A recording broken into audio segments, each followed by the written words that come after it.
À l'occasion du Festival de la fiction télévision de La Rochelle, le comédien est revenu sur l'évolution de son personnage et de sa relation avec Greg, mais aussi sur sa pratique de la danse qui a inspiré les scénaristes lors d'une séquence diffusée ce soir. Ici tout commence va bientôt fêter son premier anniversaire. Avec 3 solides quotidiennes en face d'elle, c'était un pari de ne lancer une nouvelle en access prime time. Vous attendiez-vous à un tel succès au moment de passer le casting pour le rôle d'Elliot ? Nicolas Anselmo, je me suis pas vraiment posé de questions. J'ai vu l'annonce sur Facebook et je savais que c'était pour moi. J'ai ressenti un truc, j'ai passé le casting, et tout s'est déroulé assez naturellement. Je me suis retrouvé dans les vestiaires, à montrer mon cul comme ça dès le premier jour, sans vraiment me poser de questions. Et avec du recul, je me dis waouh, il s'est passé tellement de choses en un an, mais en même temps j'ai l'impression que c'était hier, ou que ça n'a jamais existé. Si est allait très vite, je n'arrive plus trop la notion du temps. Tout est fait pour qu'on se retrouve là, ici, et maintenant. Au cours des derniers épisodes, Elliot a vu le couple qu'il forme avec Greg, Michael Mittelstadt, être mis en péril lors de différentes épreuves à l'institut, au cours desquelles il a notamment perdu le goût et l'odorat. Oui, il s'est passé beaucoup de choses. Justement, quoi avez-vous pensé de l'évolution de la relation entre Elliot et Greg ?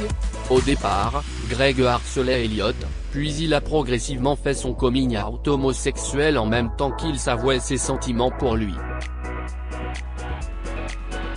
Je le savais. J'étais persuadé qu'il y allait avoir une relation entre ces deux personnages parce que c'est ce qui arrive dans la vie. Pour les personnes qui jugent, je dis souvent que quand on pointe du doigt quelqu'un, on a toujours 3 doigts pointés vers soi. On le voit avec Greg, justement, il jugeait ce qu'il voyait de lui-même en Elliot. Ça a révélé des blessures profondes, et Elliot était son miroir. Je trouve ça très bien de pouvoir évoluer à travers ce sujet. Mais j'étais sûr dès le début, j'étais persuadé qu'il allait y avoir quelque chose entre eux.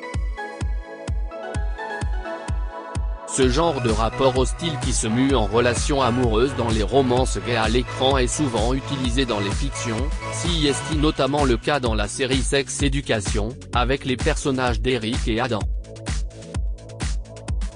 Absolument. L'ironie, c'est que je pense que les gens aujourd'hui qui peuvent juger ou critiquer Elliot ou même sa relation, sont des Grecs de l'Obel tout craché. Ce sont juste des parts d'eux-mêmes qu'ils n'osent pas aller voir.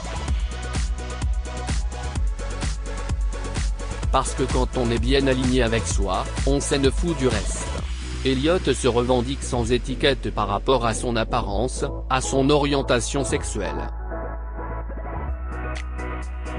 Au début de sa relation avec Greg, il se découvrait asexuel, et toute l'intrigue qui en a découlé a permis de sensibiliser les téléspectateurs sur le sujet. Avez-vous pu échanger avec des associations et des personnes concernées sur le sujet afin de vous y préparer ? Pas du tout hélas. Ce qui est dommage sur la série, c'est qu'on n'a pas beaucoup de temps. Tout va très vite. On reçoit des textes, on apprend, on tourne à la chaîne, on ne s'arrête jamais. Et du coup, le fait de travailler en amont, c'est très compliqué. J'aimerais beaucoup pouvoir approfondir, aller chercher dans le texte, pouvoir répéter encore et encore, chercher d'autres choses. On n'a pas le temps malheureusement. Mais nous lisons quand même nos textes en amont, et il faut quand même avoir un peu de recul pour se demander comment amener les choses autrement, les voir différemment. On ne peut pas tout faire, mais on peut en discuter. Par rapport à la sexualité d'Elliot, certains fans se sont demandé si le fait de lui ajouter cette caractéristique n'était pas de trop, pile au moment où il était possible d'aborder une romance naissante dans la série. Comme si Elliot, non-binaire et pansexuel, devait cumuler tout ce qui n'était pas hétéro cis-genré, ou que les scénaristes s'étaient restreints sur le fait de montrer une sexualité homosexuelle à l'écran. Ce sont les auteurs qui décident, alors je ne peux pas répondre à leur place, mais j'aurais sûrement fait autrement. Maintenant, si est-il compliqué de montrer le monde entier à la télévision? Tout le monde est différent. Elliot est comme ça, et si est important d'en parler, mais ce serait bien qu'à force, on ne parle plus. Si est une personne qui est passionnée par la cuisine et si est tout.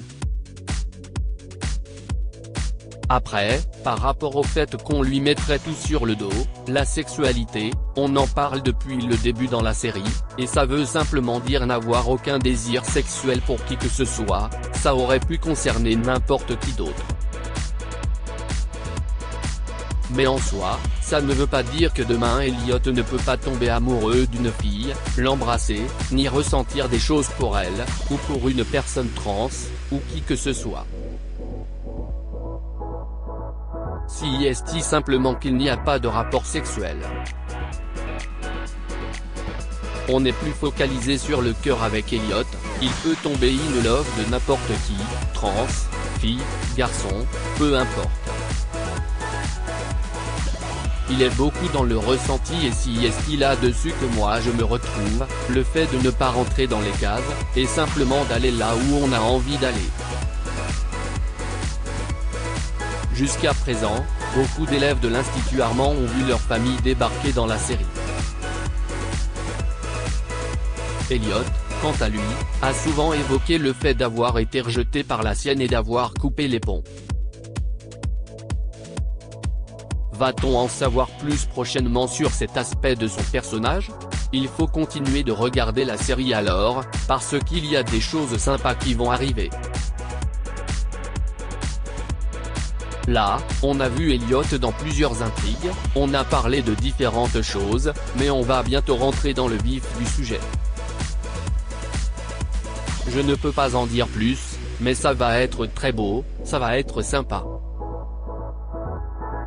À côté de votre métier d'acteur, vous êtes aussi danseur. Dans les prochains épisodes, Elliot, désormais privé des sens qui lui sont utiles pour cuisiner, va libérer son corps de ses tensions par la danse, et proposer un cours à ses camarades de l'école. Est-ce une intrigue qui a été imaginée spécialement pour vous? Au tout début de la série, les auteurs nous ont demandé ce qu'on savait faire, donc j'ai dit que j'étais danseur, et je pense qu'ils ont voulu se servir de ça pour en amener dans la série. Et comme Elliot perd le goût et l'odorat, pour extérioriser et évacuer tout ça, le fait de danser va lui permettre de tout lâcher. Les auteurs ont voulu ramener ça dans la série par rapport à cette intrigue-là. J'ai accepté avec plaisir, et j'ai voulu composer quelque chose de très simple. Je ne voulais pas être dans la démonstration, dans la performance, dans un truc très technique, je ne voulais pas ça. Je voulais qu'on se dise plutôt, si un jour je vais mal, je vais faire comme lui, et pouvoir extérioriser aussi. Je voulais que ça parle à tout le monde. Si est seulement sur un épisode ou deux, mais au moins on a parlé un peu de la danse et si est cool. La série a-t-elle changé quelque chose dans votre rapport à la cuisine, ou même dans votre façon d'apprécier la nourriture? Pas du tout. Je mange toujours autant, et en plus je mange beaucoup le décor de la série. Rire justement, par rapport aux plats qui sont cuisinés et montrés dans la série, que devient toute la nourriture utilisée? Au mieux, elle est consommée, on fait en sorte qu'elle soit mangée, et que rien ne soit gâché. Et ce qu'on ne peut pas manger, on le donne aux poules. Comme ça, pas de gâchis. Avez-vous eu le temps de vous consacrer à d'autres projets à côté d'ici tout commence? Pour l'instant non, même si j'aimerais passer d'autres castings et qu'on me voit autre part. Comme je le disais, je n'ai pas forcément envie de rentrer dans les cases, enfin, je n'y rentre pas directement. Mais j'ai très envie qu'on me voie ailleurs et d'explorer d'autres choses. Alors si est à nous, acteurs, d'aller chercher ça, mais il faut qu'on reçoive aussi des propositions de la part des casteurs, des réalisateurs. Je suis sur cette série, mais je reste quand même libre et je peux faire autre chose, si on me donne l'occasion de le faire. Des films d'époque, d'auteurs. Je suis fan d'Euphoria, si est ma série préférée. J'aimerais un truc comme ça, où il n'y a pas de limite, où on y va, on fonce, on montre les choses. Dans Ici tout commence, la séquence avec Greg, où il vit sa première fois avec un garçon, si est super pour TF1. Étant très ouvert, j'aurais aimé qu'on puisse montrer l'acte entier, mais si est déjà une ouverture.